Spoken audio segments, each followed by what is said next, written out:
Voltamos com atualizações sobre o caso Flor de Lis. Depois que o TJRJ afastou por unanimidade Flor de Lis do cargo de deputada federal, a segunda Câmara Criminal do Tribunal de Justiça do Rio de Janeiro afastou por unanimidade ontem Flor de Lis dos Santos Souza, do PSD, de seu mandato como deputada federal.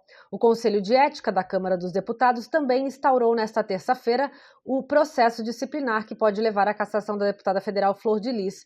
O julgamento no TJRJ nesta terça, se ela poderia continuar em seu cargo enquanto espera o julgamento do processo, no qual é acusada de ser a mandante da morte do marido, pastor Anderson do Carmo, em junho de 2019.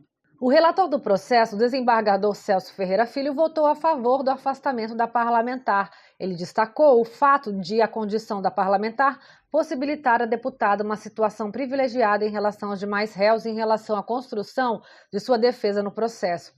Inicialmente, é de se assinalar ser irrefutável que a condição de parlamentar federal que ostenta, no momento, a hora recorrida lhe proporciona uma situação vantajosa em relação aos demais corréus da ação penal originária. Tanto assim que não foi ela levada ao cárcere. Inquestionável também que o poder político, administrativo e econômico da hora recorrida lhe assegura a utilização dos mais diversos meios, a fim de fazer prevalecer a sua tese defensiva. Além do afastamento do cargo, Flor de Lis e mais 10 acusados, entre filhos naturais e adotivos, aguardam a decisão da terceira vara criminal de Niterói para saber se irão a júri popular ou não. O desembargador afirmou ainda que as ações das deputadas citadas nos autos do processo podem significar interferência na apuração da verdade dos fatos. Veja-se que nas redes sociais há evidências de diálogos indicativos do poder de intimidação e de persuasão que a hora recorrida exerce sobre as testemunhas e corréus. Igualmente, não há dúvidas de que, pela função que exerce, possui ela meios e modos de acessar informações e sistemas diante dos relacionamentos que mantém, em virtude da função parlamentar, completou. Os outros dois desembargadores, Antônio José e Kátia Janguta, seguiram o voto do relator, que acredita que há situações concretas que demonstram atos de Flor de Lis para atrapalhar a busca pela verdade no processo. O RJ2 ouviu também o relator da Câmara, o deputado Paulo Bengtsson, do PTB. Ele avalia que o TJRJ não tem competência para pedir o afastamento. Apenas o Supremo pode julgar o afastamento de um deputado federal. O deputado Paulo Bengtsson explicou que a mesa diretora da Câmara pode solicitar um parecer à corregedoria e ele vai se colocar pela nulidade ou cesso.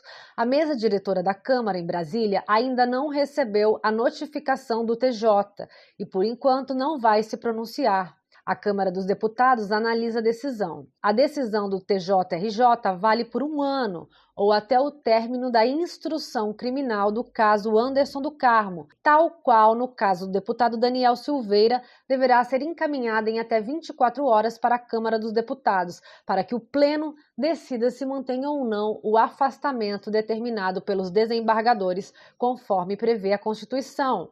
Estou votando, portanto, para conhecer o recurso no sentido de dar a ela provimento para determinar a suspensão do exercício de qualquer função pública da recorrida, inclusive a parlamentar até o exaurimento completo do julgamento final pelo prazo máximo de 1 ano, remetendo-se presente decisão. Em 24 horas, acolhendo a Câmara dos Deputados para que delibere da forma prevista do artigo 53, parágrafo 2º da Constituição Federal, declarou Celso Ferreira Filho em sua decisão. Processo no Conselho de Ética.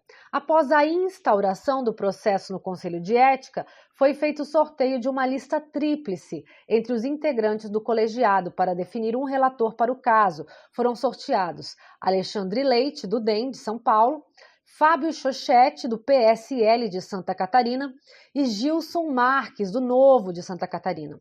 Agora, caberá ao presidente do Conselho de Ética, Juscelino Filho, do DEM do Maranhão, escolher um nome a partir desta lista para ser o relator. Sobre a tornozeleira, em setembro passado, a juíza Neares Arce dos Santos, da Terceira Vara Criminal de Niterói, que preside o caso, preferiu não afastar Flor de Lis do caso, porque, segundo ela, os crimes não tinham relação direta com a função parlamentar na época.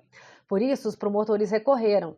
Mas, desde então, Flor de Lis precisa cumprir outras medidas restritivas, usar tornozeleira eletrônica, é obrigada a ficar na casa da família em Pendotiba ou no apartamento funcional em Brasília, entre 11 da noite e 6 da manhã. O pastor Anderson do Carmo foi executado na madrugada de 16 de junho de 2019 na garagem da casa. As investigações mostraram que ele controlava toda a parte financeira e ainda as carreiras política, religiosa e artística da deputada, o que causava revolta em muitos integrantes da família. Flor de Lis só não foi presa porque tem imunidade parlamentar. Os outros 10 réus estão na cadeia, entre eles 7 filhos e uma neta da deputada. Outro inquérito também em processo, onde mais integrantes e comparsas da família vêm sendo investigados. É importante salientar aqui que 2 processos de afastamento estão sendo julgados em relação à deputada, ou melhor, um de afastamento que pode ser indeferido quando chegar ao corregedor Paulo Bengtsson, porque ele entende que não tem poder para julgar e quando chegar à sua mão vai indeferir, ou seja, este processo de afastamento julgado ontem pelos desembargadores deferidos por unanimidade, o corregedor da Câmara, Paulo Bengtsson, se colocará pela nulidade do processo, ou seja, ele vai anular o processo porque entende que somente o STF tem competência para julgar tal processo. No entanto, segue o processo pela cassação da deputada federal Flor de Lis. Este é o mais importante dos processos. Segue, então, o processo para a cassação de Flor de Lis, que ontem já foi feita a lista tríplice, né? Ontem foi feito o sorteio da lista tríplice entre os integrantes do colegiado para definir um relator para o caso, onde foram sorteados 3 deputados por Juscelino Filho, e então Alexandre Leite do DEM, Fábio Chochette do PSL e Gilson Marques do Novo, de Santa Catarina. Um deles será o relator do processo que vai tratar da cassação da deputada Flor de Lis, né? A partir de agora, será encaminhado o processo de cassação, né, de votação, que dará continuação, então, ao processo de cassação ou não de Flor de Lis, da deputada Flor de Lis.